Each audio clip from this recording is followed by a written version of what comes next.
Okay, we can graph the logarithm functions.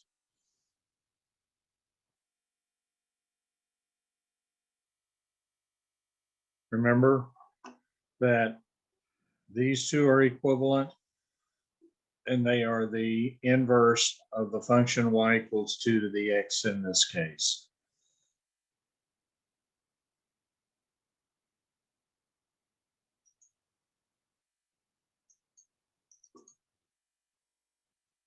Good morning.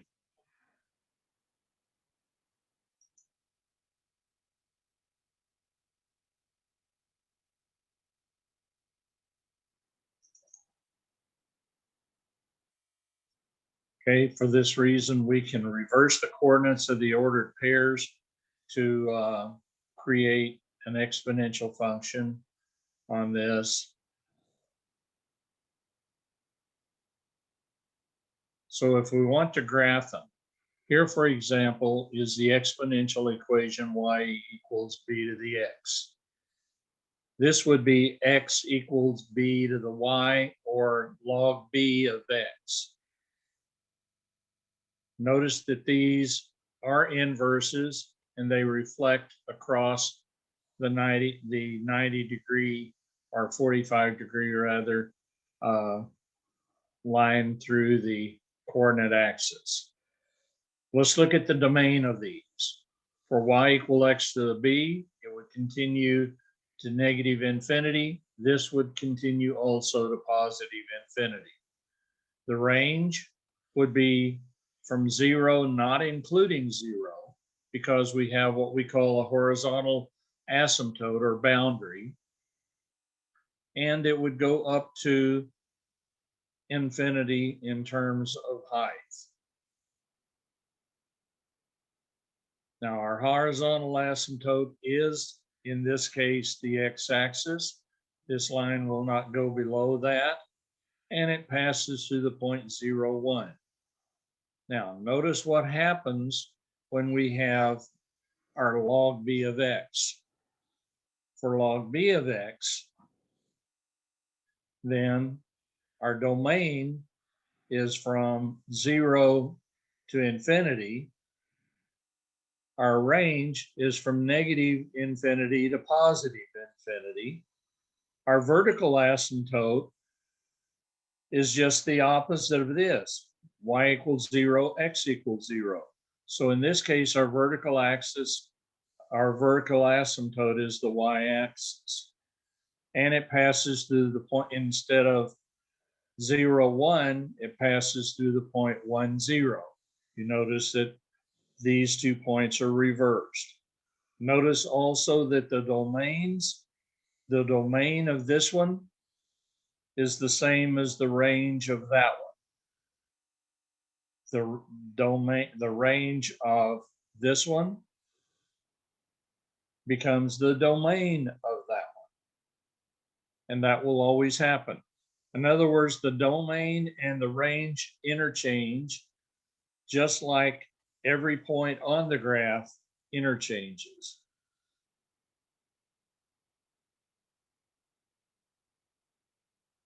Okay, here's y equals log 3 of x. Okay, exponentially, this would be x equals 3 to the y. Okay, the base remains the same. Y becomes the power.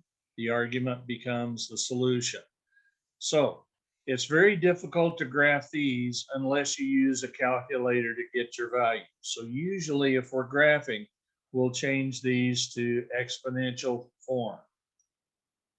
So this time we're going to pick values of y because y is the dependent variable, or independent variable rather, and we're going to solve for x. So if y is 0, 3 to the 0 equals 1.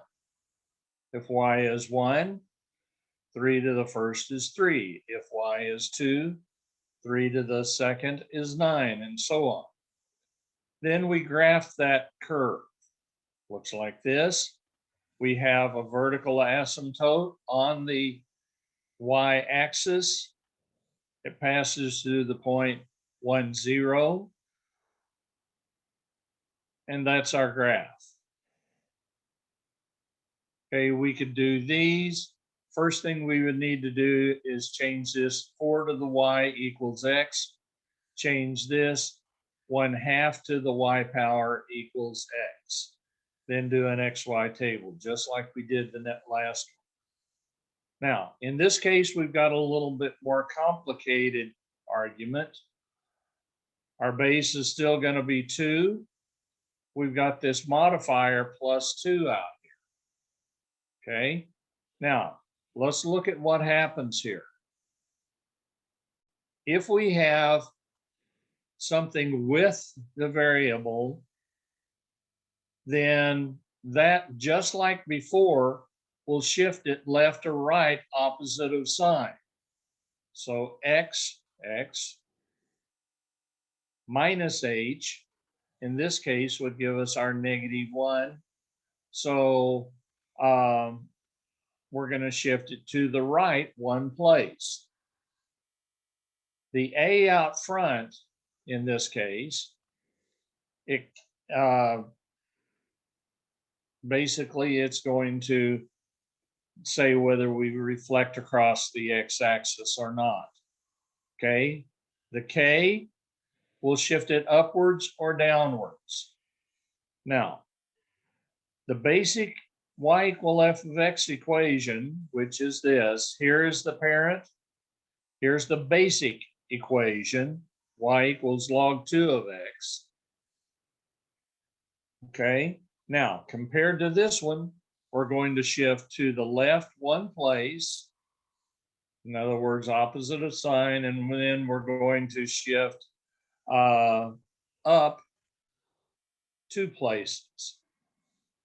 Well, let's look, instead of a graph that comes here and like so, then we're going to be shifted up 2 places and 1 place to the left, because basically it should go like this.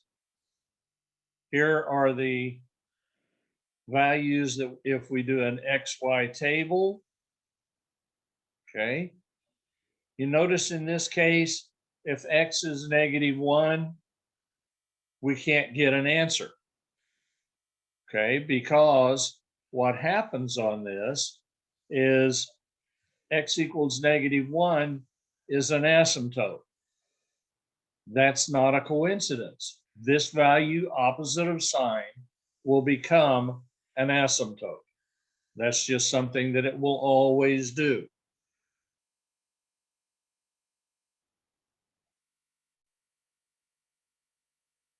Okay, here we have another one. Y equals log base 2 of x.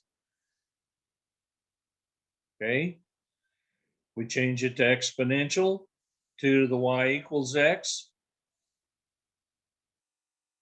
And we change this. Okay, here are the values of that.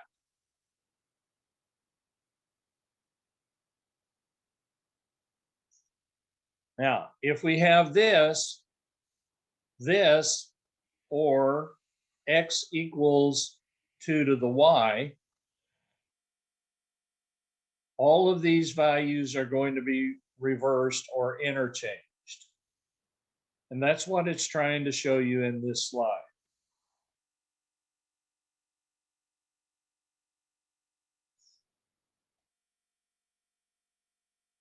And here is the graph of it, which is the characteristic inverse graph, or x equals 2 to the y.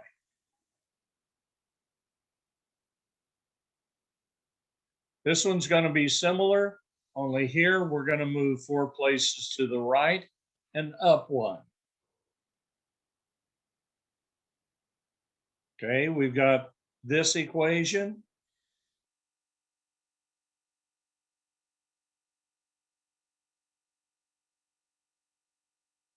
X equals 1/4 to the y would be the equivalent of this. X equals 1/4 to the y power would be the equivalent of this. This is the original 1/4 to the x. We substitute it in here. Okay, if x is -3, we get 64. Y negative, y, if this is negative, then you flip it, and 4 to the third power is 64. The negative flips it, and 4 to the second power is 16. The negative flips it, and 4 to the first power is 4. Here we have 0 is 1. If x is the 0 power, it's always equal to 1. If x is the first power, we get 1/4. X is the second power, 1/16, and so on. Over here, remember this is x equals 1/4 to the y power.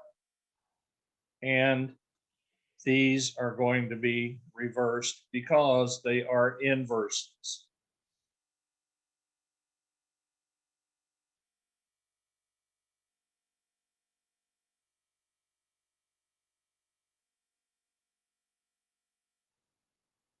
Now let's carry this problem on farther. Okay, this is just transcribed from the previous slide. And here is the graph. Okay, because this is fractional, instead of the graph going upwards, it will go downwards because the fractional implies a negative power of x. Okay, so here we are, a negative power of y, I should say. So in this case, because that's fractional, it'll go downwards. If it were log 4 of x, then it would go upwards.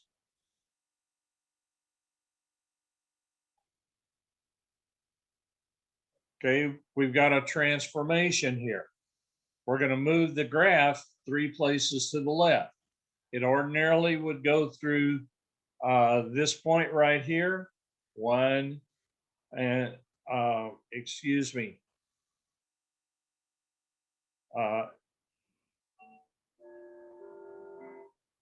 x equals 2 to the y,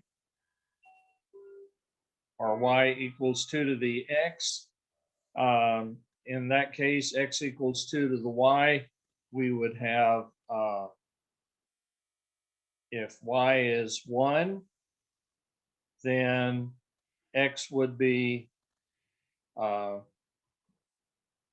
2.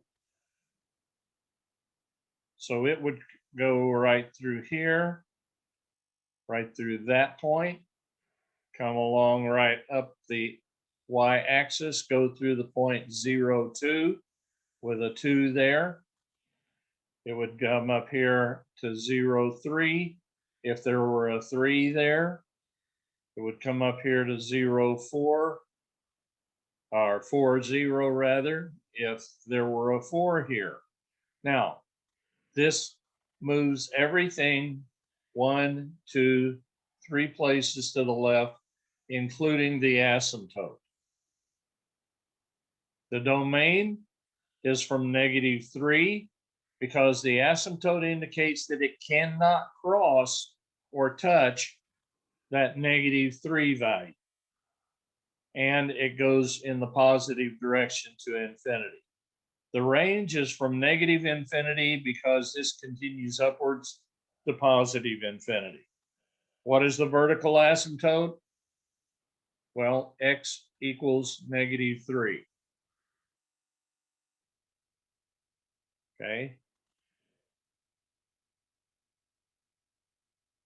Negative log 2 of x. Now, log 2 of x would come up here along the y-axis and curve over to this point right here at 2, 0, and upward and outwards. But this negative flips it across the x-axis. What was 2, 0 becomes -2, 0. It becomes 2, -0, -2. I'll get it right in a moment.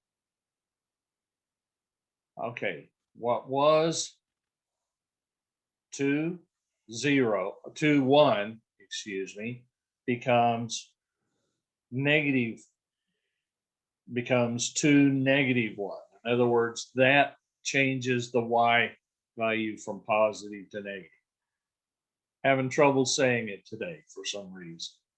What is our domain? Well, we've got an asymptote here that it cannot cross that boundary. So the asymptote goes from 0, not included, to infinity. What is the range? Well, this goes to negative infinity eventually. And the range we always consider from low to high. So it goes from negative infinity to positive infinity. And our vertical asymptote, I've already told you, in this case is the y-axis.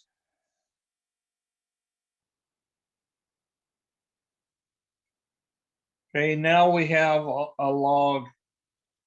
Because this is a second power, then that means we're going to have 2 curves instead of just 1. And then we've got some modifiers here. Okay.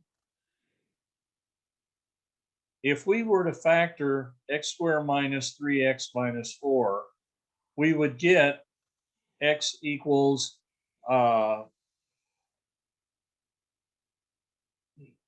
x minus 4 and x plus 1 is what it would factor in. So we would get positive 4 and -1 for our roots of just this equation. Well, look here. There's positive 4, there's -1 because this goes by 2's.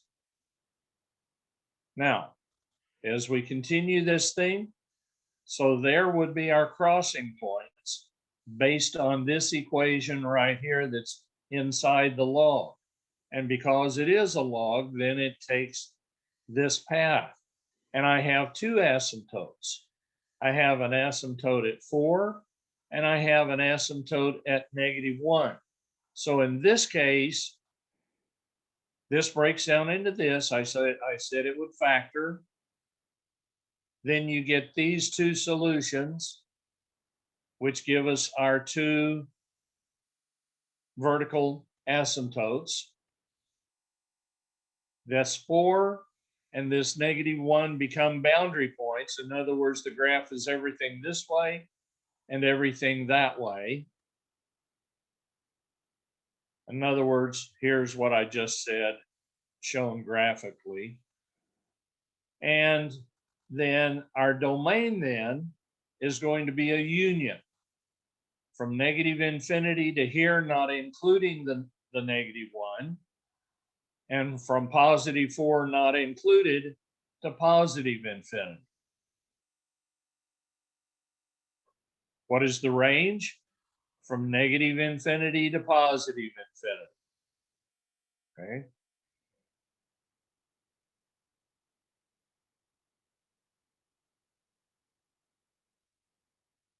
Generally speaking,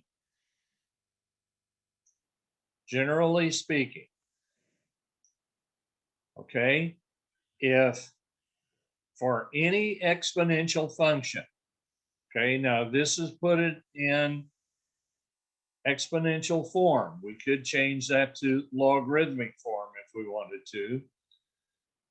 But for any exponent, just regular y equals b to the x formula, it's going to come up here through the point 0, 1 and keep up going dependent on what the b is.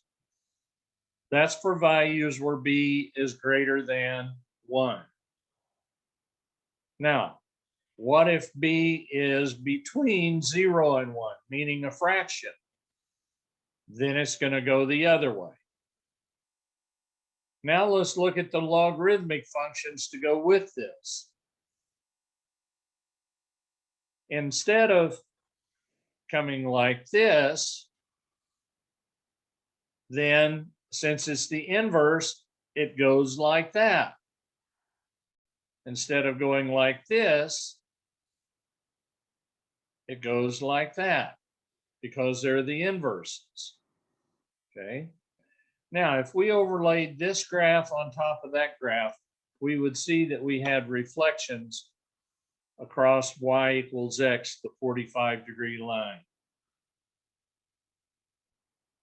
So logarithms generally going to look like this, okay? If it's a whole number, if it's a fraction, here, for the basic equation or exponential, upwards like this.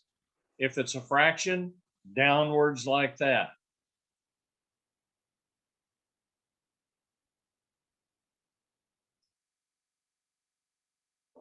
Anytime you have exponential equations and logarithmic functions, the domains will interchange, just like you can interchange the x and y values for inverses, because logarithms are inverses. The asymptotes, what would become y equals 0, becomes x equals 0. And ordinarily, it'll go through the point 0, 1, unless there's something added or subtracted from the x value. And for the logarithm, these two are just interchanged.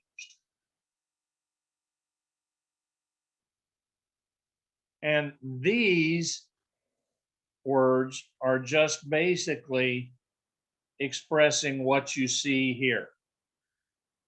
Okay. Here's the asymptote on the logarithm. Here's the asymptote on the fundamental equation, the basic exponential equation. Okay.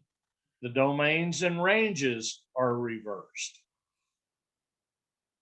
All right.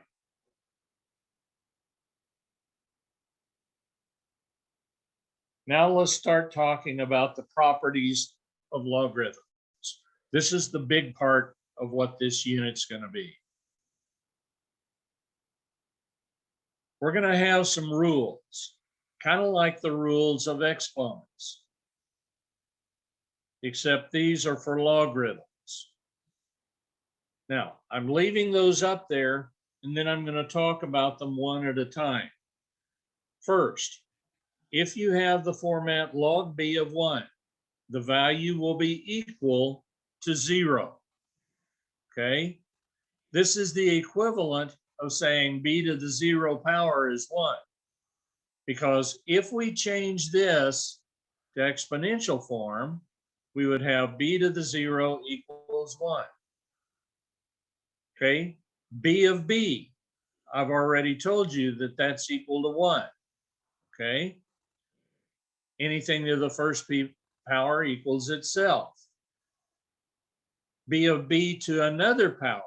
We call this the power rule, or power rule, sometimes you'll hear me say. Okay?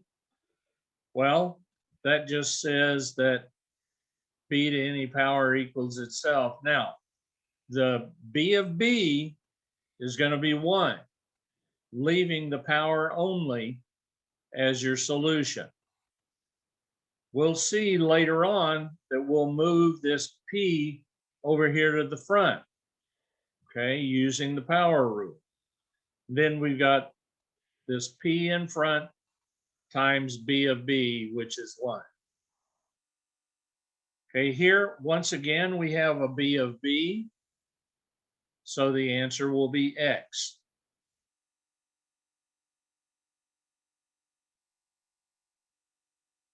Okay, let them be positive numbers, b, x, and y. And there's a reason that this says positive numbers, because you can never have a negative term here. If you have a negative term, it's undefined. Now, the product property, or the multiplication property, I'll call it sometimes.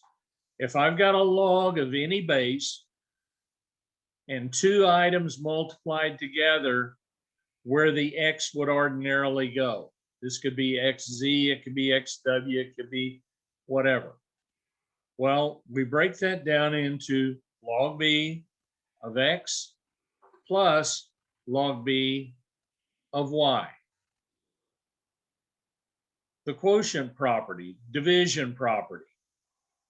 If we've got a log of a division, then we subtract them. And the power property we've already seen, we bring this p out front, and then we've got log b of whatever that is. Okay, now in just a moment I'll show you why, or explain to you why this multiplication we add, this division we subtract.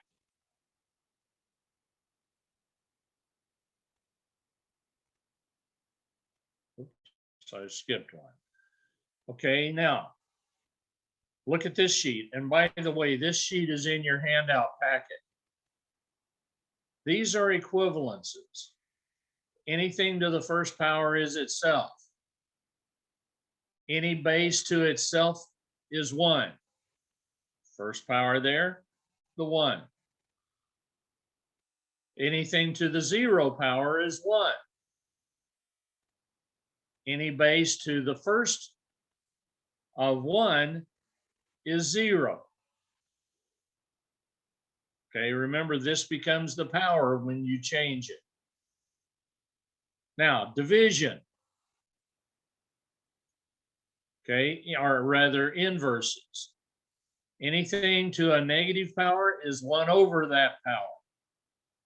Or anything over a negative power like that becomes. In other words, it totally flips the numerator and denominator, assuming that a is not 0. Now, let's go back here.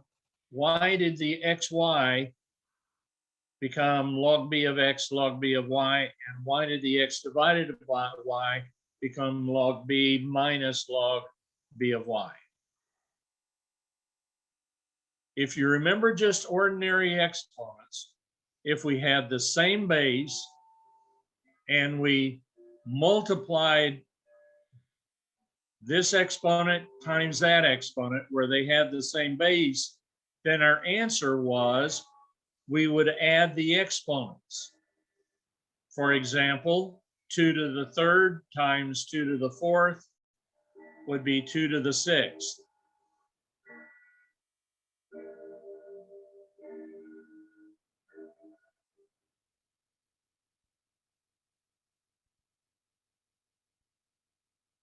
It's noon. So we added these exponents in this case where we had multiplications with the same base, under the same base. Now, here's the rule I had on the previous sheet. Since these two are multiplied, then we, with the same base, or same log, we add them. On division, in this case, where we have the same base, we would subtract the exponents. And here, where we have the same log, we would subtract those. The power rule. Here, we would take a to the m times p power. And in this case, we've got this. We extract this p to the front. So we have whatever this is times p.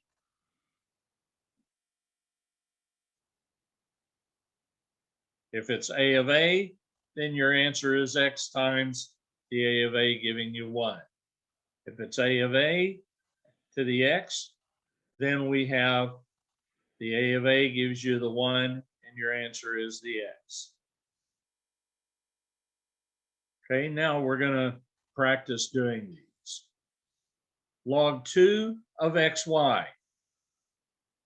Okay, we've got 3 terms here. We've got a 2 times an x times a y. So this is going to break down into 3 terms. Because this is all multiplied, then we're going to add those 3 terms. So log of the 2 plus log of the x plus log of the y. Problem number 2. Now we've thrown in log base 2. You know what? That doesn't make a bit of difference how we work it.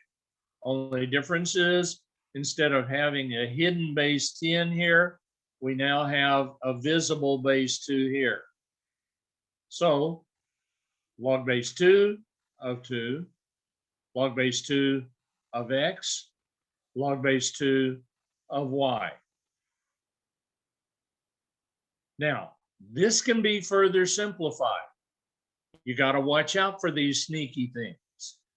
I've got a 2 of 2 right here. Well, 2 of 2 equals to 1.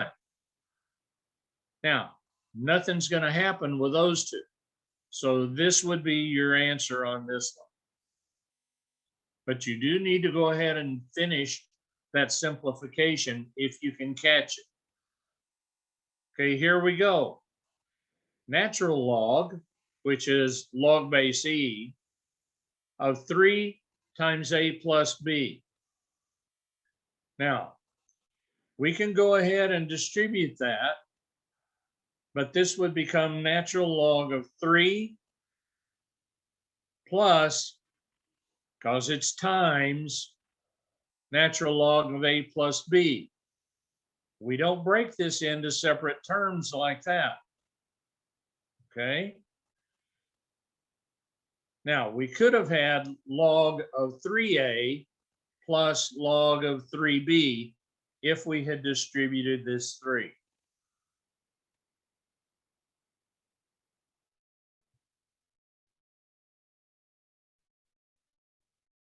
Okay, what would these become? Log hidden base 10 of 12 plus log of c plus log of d. Now we're going to do division problems. Here we've got a z, here we've got a 49, we got a base 7. By the way, we got to watch out. 49 and 7. 7 is our 49 is a multiple of 7, one of the powers of 7. So we may have an extra step in this one. So first thing we're going to do is we're going to take our log 7 and we're going to put it of the z. Now, because this 49 is divided, then we have minus log 7 of 49. But 7 of 49 can be simplified because 7 to the second power is 49. So this part is equal to 2. So our final answer then is log base 7 of z minus 2.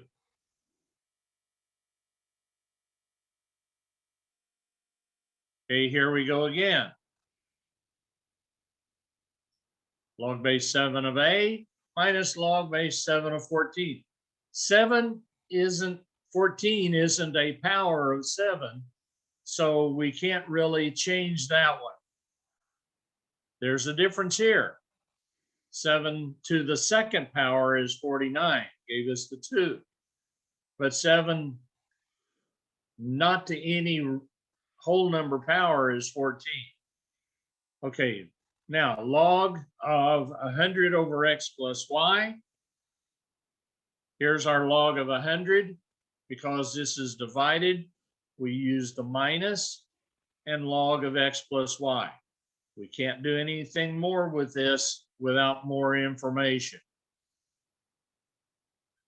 We can simplify this log of 100 because remember, when it doesn't show the base, it's automatically base 10.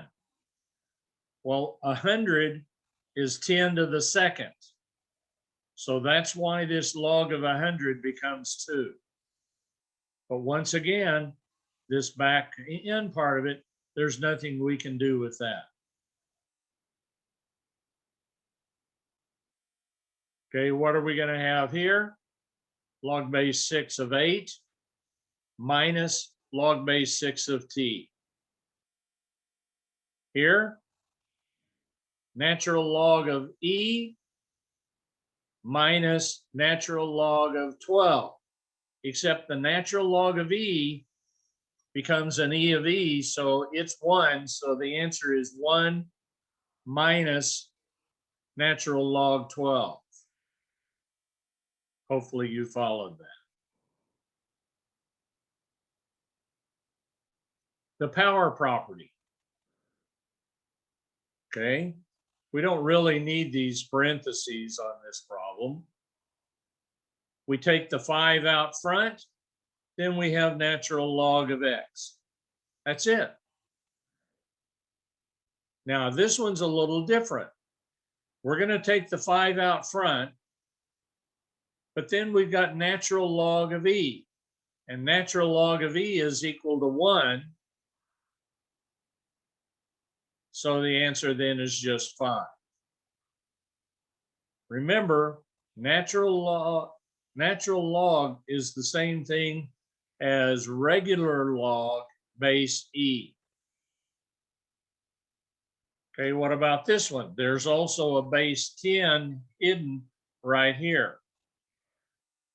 Well, we can't really work with these radicals. We've got to change it to a fractional power.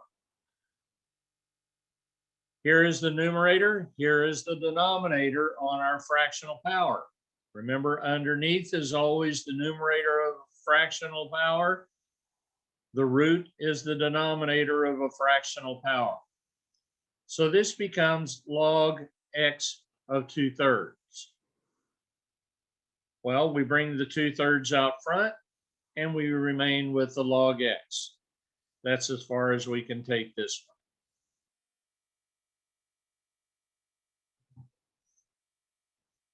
Okay, now we're going to go backwards from what we were doing before.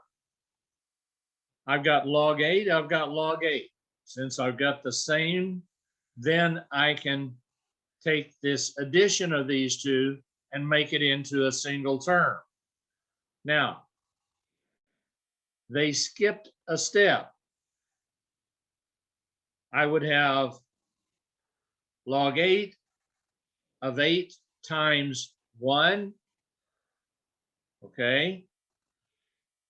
And 8 times 1 is just 8, so log 8 of 8 equals 1. This one, the 8 of 1 equals 0. Anything of 1 is the 0 power, remember. So the final answer on this simplifies to 1.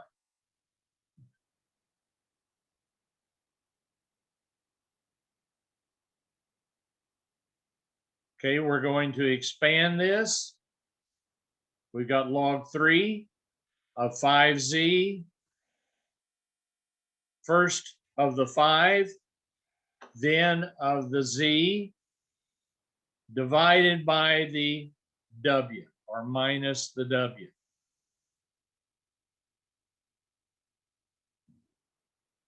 Okay, we're going to have log 7 of a plus log 7 of c minus log 7 of 5 minus log 7 of d.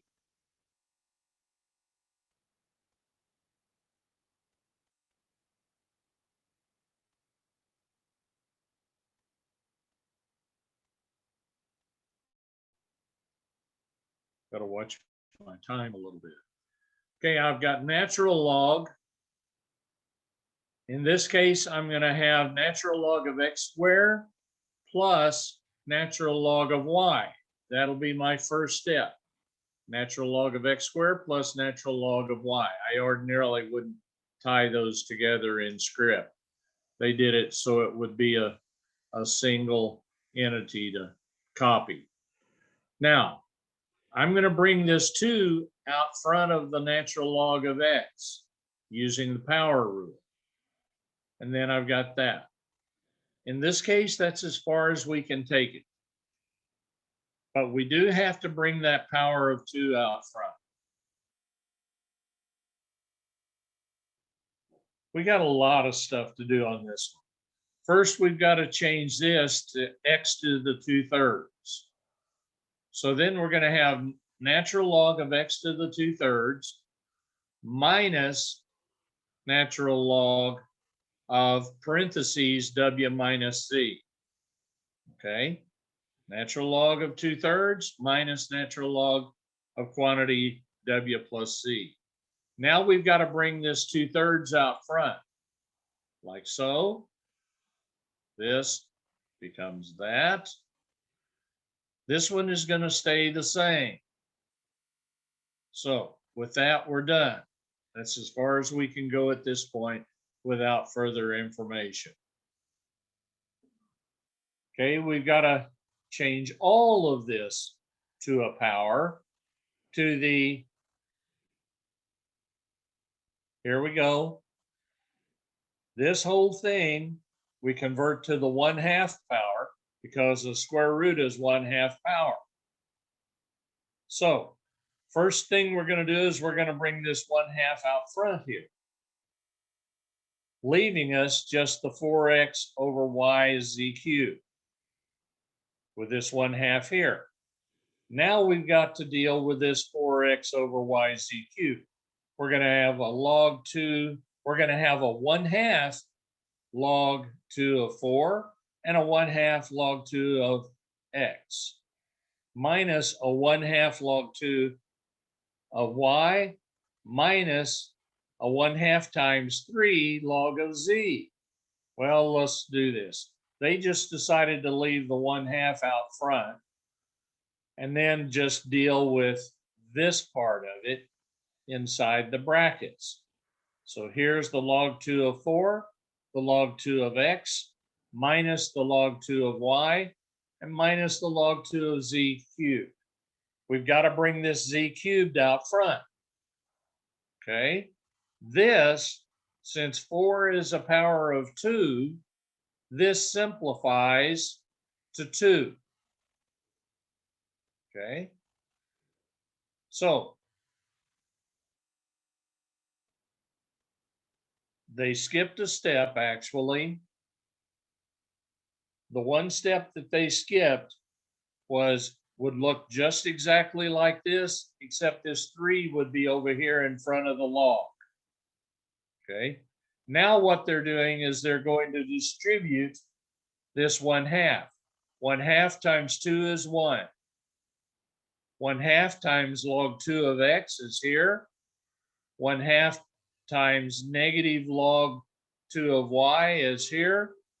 And 1/2 times 3 log 2 of z is negative 3/2 log 2 of z. So they left out a step in this case. I would go back and fix it right now, except I don't want to take your class time to do that right now. I guess I'll fix it before next semester. Okay, write the expression as the sum or difference of logarithms. In other words, use the properties. So we're going to have log 3 of x, log 3 of y cubed, plus log 3 of y cubed, minus log 3 of z squared would be our first step. Well, they just separated out the z. Now they've separated this out. Now we're going to bring this 3 up front, okay? And we're going to bring this 2 up front. So here's the 3 brought out front. Here's the 2 brought out front, okay? And that's really all we can do in this one. Doesn't matter that this is in front with there, okay? It would only matter if that y were a 3. Okay, again, we're going to use the multiplication division properties. We've got to convert this square root to a 1/2 power. So, well, they broke out the minus, the division first. Okay, that's fine. I would have dealt with this first. Now they're changing that square root to a 1/2 power. And remember on log 10, this log, when it just says log, has a hidden base 10. So that 10 of 10 gives me a 1. So here would be your solution on this one. Oh, I've got to take this 1/2 out front too. I got a little careless there.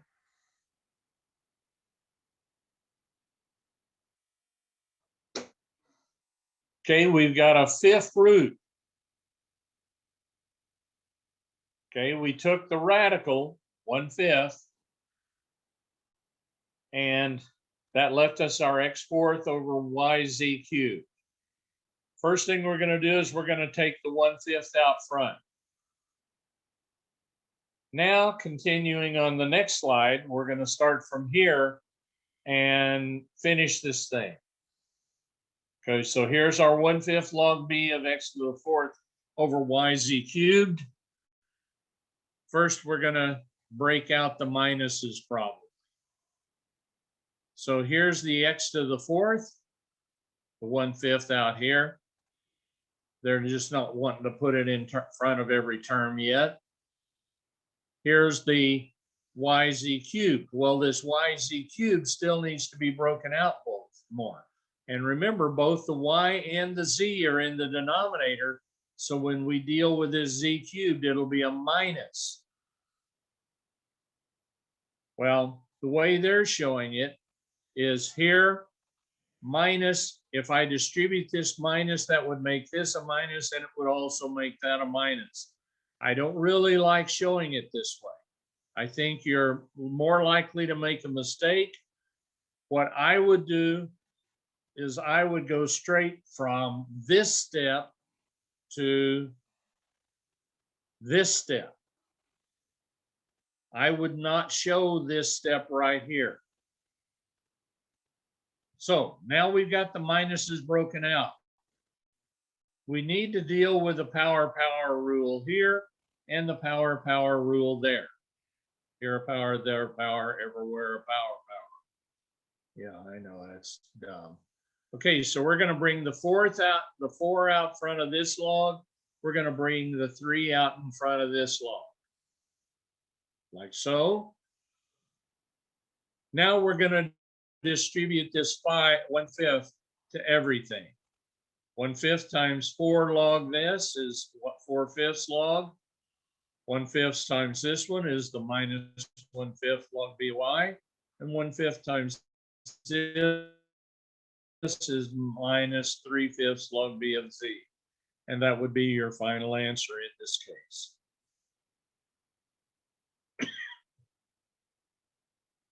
Here's one even getting more obnoxious. We're going to have a 64 plus an x squared plus a y minus a 3 minus a z minus a w cubed. So here they are. Log 8 of 64, log 8 of x squared, log 8 of y minus log 8 of 3 minus log 8 of 2 minus log 8 of w cubed. Now we need to bring the 2 out front and bring the 3 out front. We also can change this 8 of 64 into 2 because 64 is 8 to the 2nd power. Okay. We don't have any others that we can deal with like that.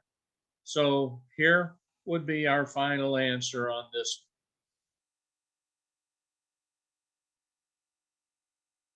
Well, these two are going to be very much like the other ones we've done.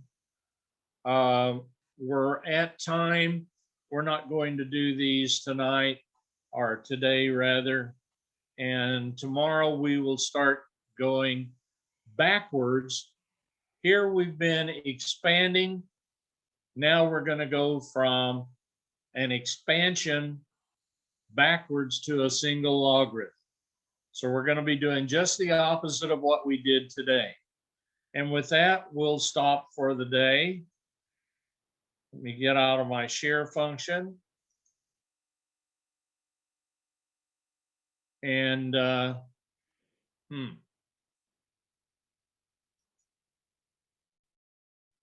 must have hit the pull button at some time. Well, that's where we'll take up tomorrow then. So have a great Wednesday, and we'll see you tomorrow. If there are any questions, you can do that. Otherwise, we're done.